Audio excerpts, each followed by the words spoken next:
Hydrogen क्या है? किस प्रकार से ग्रीन हाइड्रोजन भविष्य का ईंधन हो रहा है, अर्थात पेट्रोल की जगह ग्रीन हाइड्रोजन का उपयोग किया जाएगा आने वाले भविष्य में।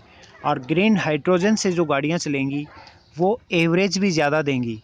जो गाड़ी अभी पेट्रोल से 100 का माइलेज देती है, अगर उसी गाड़ी में ग्रीन हाइड्रोजन का उपयोग किया जाएगा तो 150 का माइलेज देगी। किस प्रकार से ग्रीन हाइड्रोजन भविष्य का ईंधन होगा, कहाँ पर ये ग्रीन हाइड्रोजन के प्रोडक्ट चल रहे हैं, कहाँ पर इसकी जो बड़े प्लांट हैं वो स्थापित किए जाएंगे, कंप्लीट पूरी डिटेल से आज के इस टॉपिक में हम बात करने वाले हैं। आखिरकार क्यों सरकार ग्रीन हाइड्रोजन प्रोडक्ट के ऊपर काम कर रही है। नेशनल ग्रीन हाइड्रोजन मिशन यानी कि NGHM भारत सरकार की एक महत्वाकांक्षी योजना है। केंद्रीय कैबिनेट में 19,744 करोड़ रुपए के प्रारंभिक बजट के साथ इस मिशन को मंजूरी दी है। 2021 में प्रधानमंत्री ने लाल किले की प्राचीर से इसकी शुरुआत करने की घोषणा की थी। ग्रीन हाइड्रोजन प्रोडक्ट की फरवरी 2022 में ऊर्जा मंत्रालय ने ग्रीन हाइड्रोजन अमोनिया नीति जारी की थी, जिसके तहत 2023 तक 5 मिलियन टन प्रति वर्ष MTPA ग्रीन हाइड्रोजन उत्पादन का लक्ष्य रखा गया था। 2023 का जो टारगेट रखा गया है, ये रखा गया है 5 मिलियन टन प्रति वर्ष प्रोडक्शन का ग्रीन हाइड्रोजन उत्पादन का लक्ष्य रखा गया। और council on energy environment and water CEW के अध्ययन के अनुसार दुनिया के 38 देश और यूरोपीय संघ पहले ही ग्रीन हाइड्रोजन पर राष्ट्रीय नीति बनाने की घोषणा कर चुके हैं। हालांकि भारत का मिशन दुनिया में अपनी तरह का सबसे बड़ा मिशन है, इसलिए यह समझना बहुत ज़रूरी है कि भारत जैसे विकासशील देश के लिए ग्रीन हाइड्रोजन कितनी ज़रूरी है, कितनी इम्पोर्टेंट है। ग्रीन हाइड्रोजन क्या है आखिरकार? हाइड्रोजन न केवल ब्रह्मांड का सबसे हल्का बल्कि सबसे ज़्यादा मात्रा में मिलने वाला तत्व है। अर्थात प्रकृति में सबसे ज़्यादा मात्रा में जो तत्व पाया जाता है वो क्या है? हाइड्रोजन। हाइड्रोजन का इस्तेमाल रिफाइनरियों में पेट्रोल जैसे पेट्रोलियम उत्पादों से सल्फर हटाने और उर्वरक व मेथनॉल उत्पादन में होता है। बीते साल भारत ने इन उपयोग में 5.6 MTA हाइड्रोजन का इस्तेमाल किया है। इसके अलावा हाइड्रोजन को वाहन ईंधन या फिर अमोनिया व विमानन ईंधन के रूप में भी इस्तेमाल किया जाता है। अभी प्राकृतिक गैस और नेफ्था जैसे जीवाश्म ईंधनों का उपयोग करके हाइड्रोजन का उत्पादन किया जाता है, पर ग्रीन हाइड्रोजन मिशन का उद्देश्य सौर और पवन ऊर्जा जैसे अक्षय ऊर्जा स्रोतों का उपयोग करके इलेक्ट्रोलाइजर्स की मदद से हाइड्रोजन उत्पादित करना है। क्योंकि सौर और पवन ऊर्जा से हाइड्रोजन के उत्पादन में ग्रीन हाउस गैसों का उत्सर्जन नहीं होता, इसलिए इसे ग्रीन हाइड्रोजन भी कहा जाता है।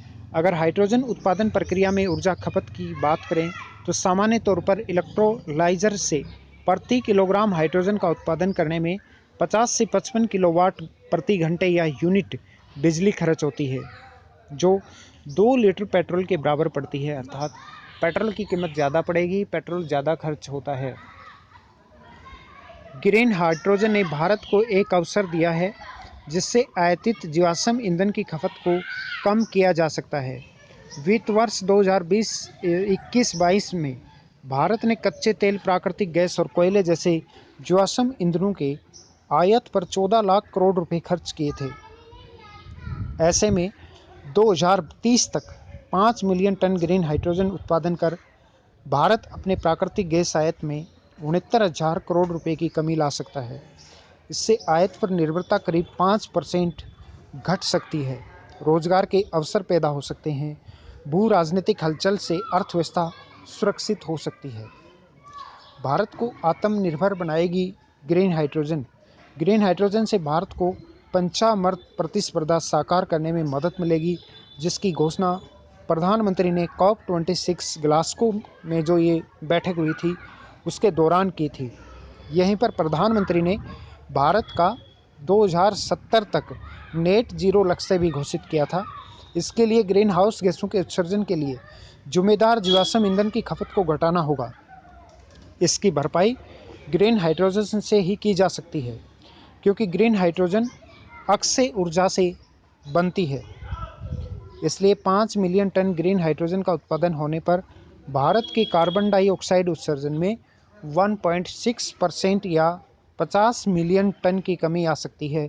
और ये कि भी एक बहुत बड़ी उपलब्धि हासिल होगी कि उसके ये बात करते हैं कि हम इसमें कार्बन डाइऑक्साइड का उत्सर्जन कम होना भी एक बहुत बड़ी उपलब्धि है अपने आप में। निर्यात के भी अवसर खुलेंगे। आने वाले समय में भारत के लिए यूरोप और पूर्वी एशिया के बाज़ारों में ग्रीन हाइड्रोजन और अमोनिया जैसे उत्पादों के निर्यात के भी अवसर खुलेंगे। यूरोपीय संघ ने 2030 तक 10 MTPA ग्रीन हाइड्रोजन आयात का लक्ष्य रखा है। ग्रीन हाइड्रोजन और अमोनिया के अलावा भारत इलेक्ट्रोलाइजर्स का निर्माण और निर्यात भी कर सकता है। 2050 के वैश्विक नेट जीरो लक्ष्य की स्थिति में इलेक्ट्रोलाइजर की वैश्विक मांग 2030 तक 850 गीगावाट पहुंचने का अनुमान है।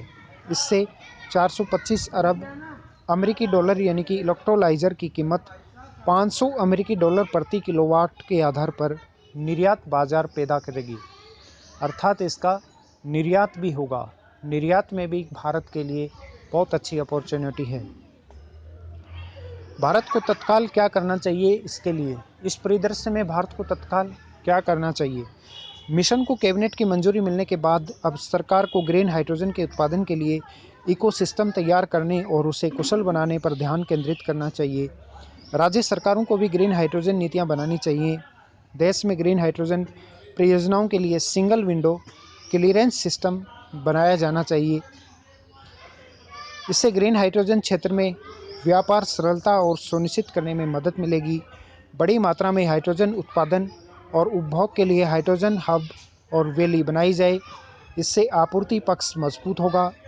अंतर्राष्ट्रीय स्तर पर भी भारत को ग्रीन हाइड्रोजन अर्थव्यवस्था के संचालन के लिए एक नियम आधारित ढांचा बनाने का नेतृत्व करना चाहिए। द्विपक्षीय बहुपक्षीय समझौते के लिए भी भारत को कदम उठाने चाहिए। ग्रीन हाइड्रोजन भारत के लिए नए दौर का एक सामरिक महत्व वाला ईंधन है। ग्रीन हाइड्रोजन मिशन को कैबिनेट की मंजूरी ने इसके उत्पादन के लिए आवश्यक इकोसिस्टम बनाने की शुरुआत करने के लिए जरूरी शक्ति प्रदान की है। भारत में ग्रीन हाइड्रोजन अर्थव्यवस्था रफ्तार पकड़े, इसके लिए अब अगले चरण के उपायों पर भी भारत सरकार को ध्यान देने की बहुत ज़रूरत है, क्योंकि आखिरकार ग्रीन हाइड्रोजन ही भविष्य का ईंधन होगा। ये था आज का अपना एक बहुत इम्पोर्टेंट टॉपिक कि किस प्रकार से ग्रीन हाइड्रोजन भविष्य का ईंधन होगा। ऐसे ही महत्वपूर्ण टॉपिक आपको नियमित हमारे इस यूट्यूब चैनल ज्ञान का अड्डा पर मिलते रहेंगे। आप चैनल पर नए हैं तो चैनल को सब्सक्राइब करना बिल्कुल भी नहीं भूलें। घंटी वाले निशान पर क्लिक अवश्य करें। दोस्तों, हमारा एक दूसरा यूट्यूब चैनल है बैंक अड्डा, जिस पर आपको बैंकिंग, फाइनेंस, इंश्योरेंस से जुड़ी हुई महत्वपूर्ण जानकारियाँ मिलती रहती हैं। आप यदि म्यूचुअल फंड, SIP या फिर टर्म प्लान, आपकी गाड़ी का इंश्योरेंस, 2 व्हीलर 4 व्हीलर इंश्योरेंस करवाना चाहते हैं, क्रेडिट कार्ड आप लेना चाहते हैं, तो आप हमसे नीचे दिए हुए नंबर पर संपर्क कर सकते हैं। सभी गाड़ियों का इंश्योरेंस हम कम प्रीमियम पर करते हैं। आप हमें फेसबुक, इंस्टाग्राम, ट्विटर पर भी फॉलो कर सकते हैं, जिसका लिंक नीचे डिस्क्रिप्शन में दिया हुआ है।